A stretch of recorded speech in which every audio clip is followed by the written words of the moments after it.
आज सुबह की बड़ी खबर, देश में बढ़ते कोरोना के मामलों को लेकर ये खबर है। जिस तरह देश के सभी राज्यों में कोरोना और उसके नए वेरिएंट के मामले बढ़ रहे हैं, उसके आधार पर यह कहा जा सकता है कि देश में तीसरी लहर का आगाज हो चुका है। सिर्फ इसका ऐलान होना बाकी है। यह हम इसलिए और इस आधार पर कह रहे हैं ताकि आपको इसके आंकड़ों के जरिए एक्सपर्ट्स की राय हम समझा सके। देश में करीब एक महीने बाद फिर से रोजाना 10,000 से ज्यादा मामले आने शुरू हो गए हैं। पिछले 24 घंटों के आंकड़ों पर नजर दौड़ाएं तो 13,000 से ज्यादा केसेस मिले हैं।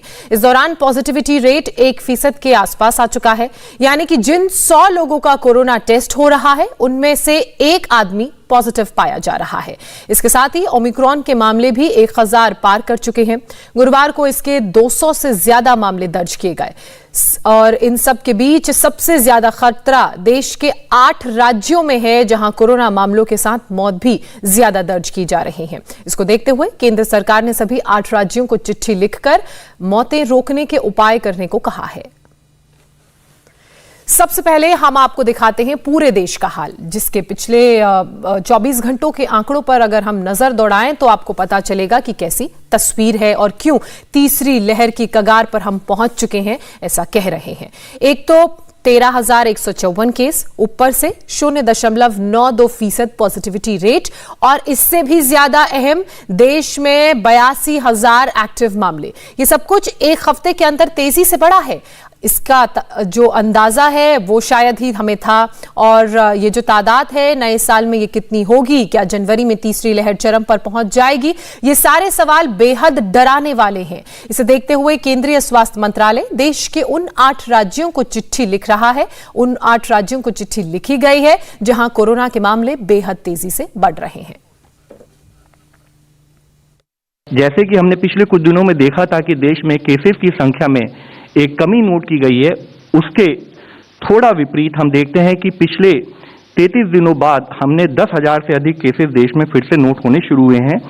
26 नवंबर ऑनवर्ड्स, दिसंबर ऑनवर्ड्स हमने केसेस में 10,000 से अधिक केसेस की संख्या नोट की है।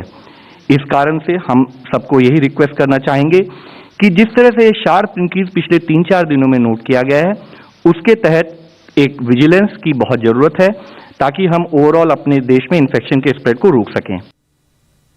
जिन 8 राज्यों को केंद्र ने चिट्ठी लिखकर आगाह किया है, सतर्क किया है, उनमें जो 5 स्टेट हैं वो बेहद ही संवेदनशील हैं। इनमें सबसे पहला राज्य है महाराष्ट्र, जहां पिछले 24 घंटे में 5,368 नए केस दर्ज किए गए हैं और पॉजिटिविटी रेट है 4.1%।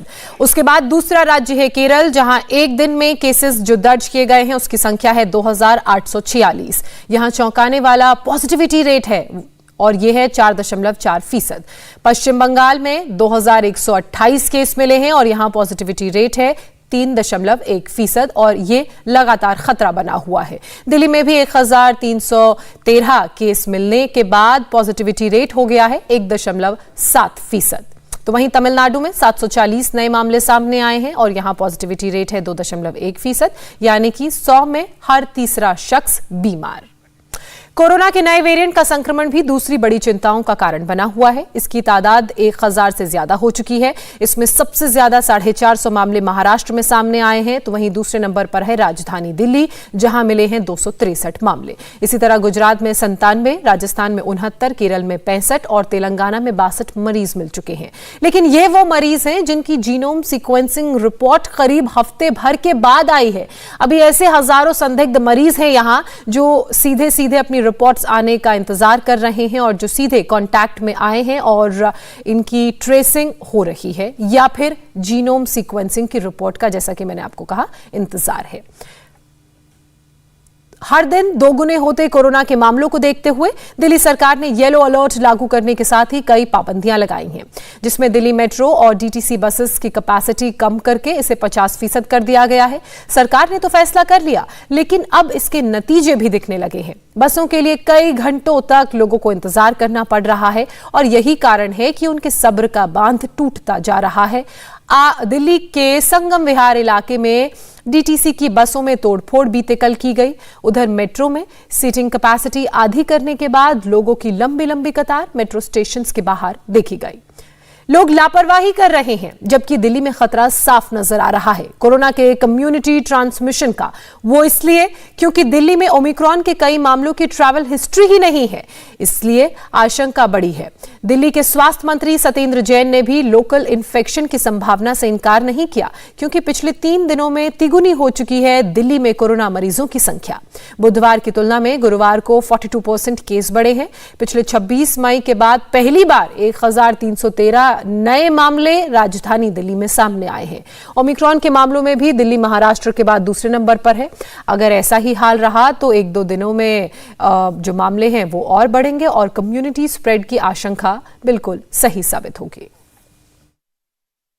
बिल्कुल जा रहा है, धीरे धीरे जा रहा है, कम्युनिटी के अंदर भी जा रहा है। सर, पॉजिटिविटी रेट जो बढ़ा है तो उसके बाद में कुछ पाबंदियां और बढ़ेंगी क्या? स्टेज 1 लागू कर दिया गया है। देश के अंदर सिर्फ दिल्ली है जिसने सारे मेजर्स लिए हैं। देखो, स्कूल बंद है, कॉलेज बंद है, जिम बंद है, स्पा बंद है, काफ़ी सारी चीज़ें तो फुल्ली बंद हैं। दुकानें अल्टरनेट हैं, मॉल्स में अल्टरनेट खुलेगा।